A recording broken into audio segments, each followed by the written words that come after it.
Hi guys, what's up? Welcome back to today's video. This is Sonia and you are watching Sovix vlog. 2026 में study करने आने वाले students के लिए Australian government धीरे धीरे कोई ना कोई नया नया सरप्राइज जो है वो दे ही रही है। अभी रिसेंटली ही लास्ट वीक में गवर्नमेंट ने एक और नई न्यूज़ जो है वो रिलीज की है और ये जो अपडेट अभी गवर्नमेंट ने दिया है ये अपडेट रिलेटेड है स्टूडेंट वीज़ा प्रोसेसिंग से। सो गाइज, अगर आप लोग ऑलरेडी अपने स्टूडेंट वीज़ा की एप्लीकेशन कर चुके हैं या फिर आप अपने वीज़ा की एप्लीकेशन करने वाले हैं तो वीडियो को ध्यान से देखिएगा ताकि आपके स्टूडेंट वीज़ा प्रोसेसिंग से रिलेटेड जो भी क्वेरीज होंगी वो होपफुली इस वीडियो से सॉल्व हो जाएंगी। दिसंबर 2024 में ऑस्ट्रेलियन गवर्नमेंट एक मिनिस्ट्रियल डायरेक्शन लेकर आया था, दैट इज MD 111। और इसको लाने के पीछे जो गवर्नमेंट का मकसद था वो यही था कि जो स्टूडेंट वीज़ा प्रोसेसिंग है उसको स्ट्रीमलाइन किया जा सके।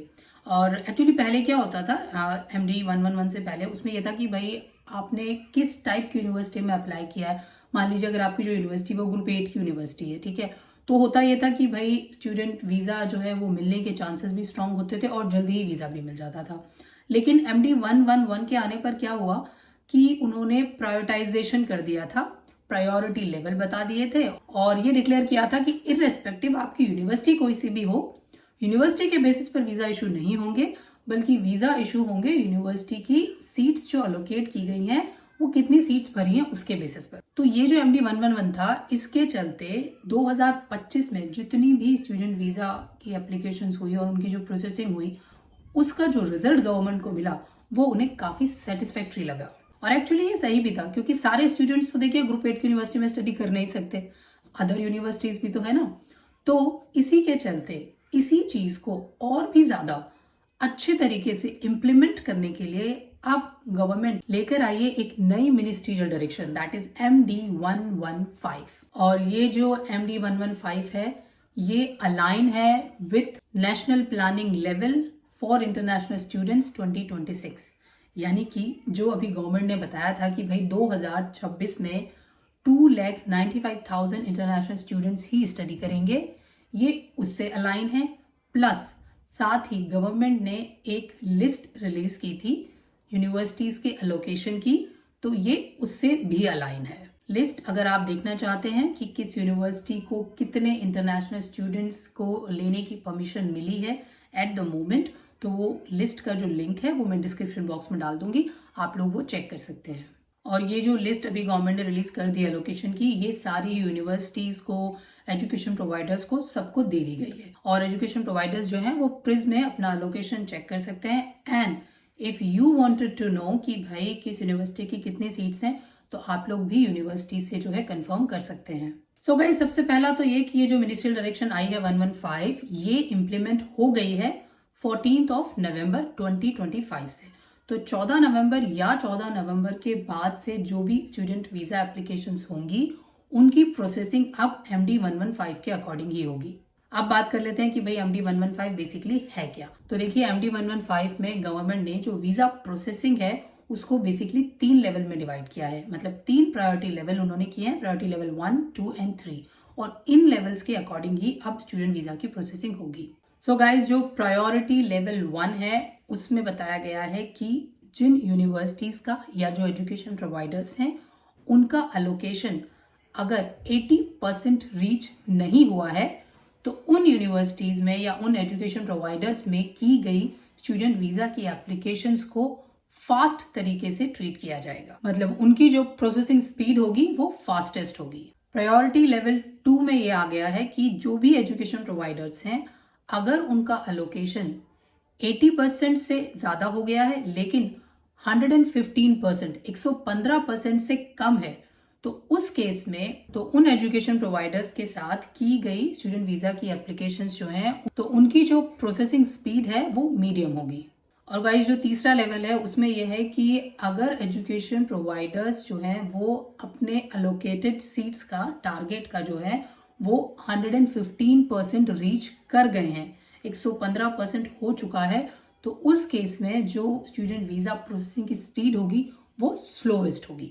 तो पहले बेसिकली 2 लेवल थे, अब गवर्नमेंट ने इसको और स्ट्रीमलाइन कर दिया है और अब 3 लेवल्स कर दिए हैं। इस प्रायोरिटी लेवल में गवर्नमेंट ने एक चीज़ और बताई है कि जितनी भी स्टूडेंट वीज़ा की एप्लीकेशन स्कूल्स के लिए हो रही हैं या एलिकोस कोर्सेज के लिए हो रहे हैं या पोस्ट ग्रेजुएट रिसर्च जो है उससे रिलेटेड कोर्सेज के लिए हो रही हैं, तो उनको सबको जो है प्रायोरिटी लेवल 1 में डाला जाएगा। यानी कि उनमें जो भी एप्लीकेशंस होंगी उनकी जो प्रोसेसिंग स्पीड है वो फास्टेस्ट होगी। और भी गवर्नमेंट ने क्राइटेरियाज इसमें दिए हैं, तो जो पूरा डिटेल डॉक्यूमेंट है उसका लिंक जो है वो भी मैं नीचे डाल दूंगी, तो आप लोग पूरा डॉक्यूमेंट भी रीड कर सकते हैं। सो गाइस, देखा जाए तो MD 115 जो है वो स्टूडेंट्स के लिए एक तरह से अच्छा ही है, बिकॉज इररिस्पेक्टिव कि आप किसी भी यूनिवर्सिटी में अप्लाई कर रहे हो, आपकी जो वीज़ा प्रोसेसिंग है वो प्रायोरिटी लेवल के अकॉर्डिंग होने वाली है, चाहे आप ग्रुप 8 में करो या आप किसी अदर यूनिवर्सिटी में। सो गाइस देखिए, ये तो समझ में आ गया कि भाई एप्लीकेशंस जो की जाएंगी उनका जो प्रोसेसिंग स्पीड है वो कैसी होगी, फास्ट होगी, स्लो होगी या मीडियम होगी। बट एक्चुअल चीज़ आ जाती है कि भाई फास्ट का मतलब क्या है, कितना टाइम फ्रेम हम लोगों को लगने वाला है। तो गाइस टाइम भी आप लोगों को बता देती हूँ कि देखिए, फास्टेस्ट का मतलब हो गया यानी कि अगर आपकी जो एप्लीकेशन है वो प्रायोरिटी लेवल 1 की है तो उस केस में आपका जो प्रोसेसिंग टाइम है वो 1 वीक से लेकर के 4 वीक तक का हो सकता है। अगर आप प्रायोरिटी लेवल 2 में आते हैं तो उस केस में प्रोसेसिंग टाइम 5 वीक से 8 वीक्स तक का होगा। और अगर आप प्रायोरिटी लेवल 3 में आते हैं तो उस केस में प्रोसेसिंग टाइम 8 वीक से लेकर के 12 वीक तक का होगा। सो गाइज, ये था क्विक अपडेट MD 115 के बारे में। बट एक चीज और है जो कि गवर्नमेंट ने अपने डॉक्यूमेंट में भी लिखी है और जो कि गवर्नमेंट टाइम टू टाइम हमें बता ही रही है, वो ये कि अगर आपके डॉक्यूमेंटेशन प्रॉपर नहीं है, अगर आपने जब अपनी एप्लीकेशन की है उसमें कोई डॉक्यूमेंट मिस है या कोई डॉक्यूमेंट गलत है, तो उस केस में प्रायोरिटी लेवल जो है वो एग्जिस्ट नहीं करेगा। बिकॉज ऑब्वियस सी बात है, मान लीजिए आपने प्रायोरिटी लेवल 1 वाली यूनिवर्सिटी में अप्लाई किया है लेकिन आपने डॉक्यूमेंट ही पूरे नहीं लगाए हैं, तो उस केस में तो आपकी एप्लीकेशन डिले हो ही जाएगी।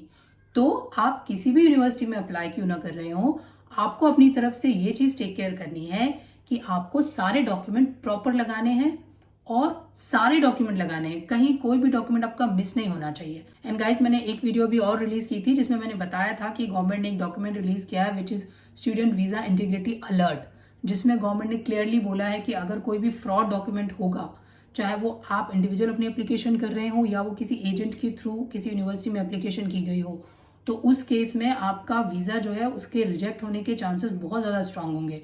प्रायोरिटी लेवल वहां पे कहीं काम नहीं आने वाला है। बहुत सारी चीजें गवर्नमेंट ने देखिए आइडेंटिफाई की हैं, फ्रॉड पासपोर्ट, फ्रॉड डॉक्यूमेंट्स, और जो ये एजेंट हैं वो कमीशन लेते हैं एजुकेशन प्रोवाइडर से, ये सारी चीजें उस डॉक्यूमेंट में मेंशन है। मैं एक बार फिर से उस डॉक्यूमेंट का लिंक लगा दूंगी, आप लोग उसे भी चेक कर लेना अपनी एप्लीकेशन करने से पहले। So that's all for today's video guys. फिर से मिलूंगी आपसे एक नए अपडेट के साथ, एक नई वीडियो के साथ। तब तक keep watching the video and make your documentation genuine. अपना GS, इंग्लिश, फाइनेंशियल सब प्रॉपर रखो, फिर अपनी स्टूडेंट वीजा की एप्लीकेशन करो and do your application as fast as possible, क्योंकि सीट्स अब लिमिटेड हैं। Thanks for watching.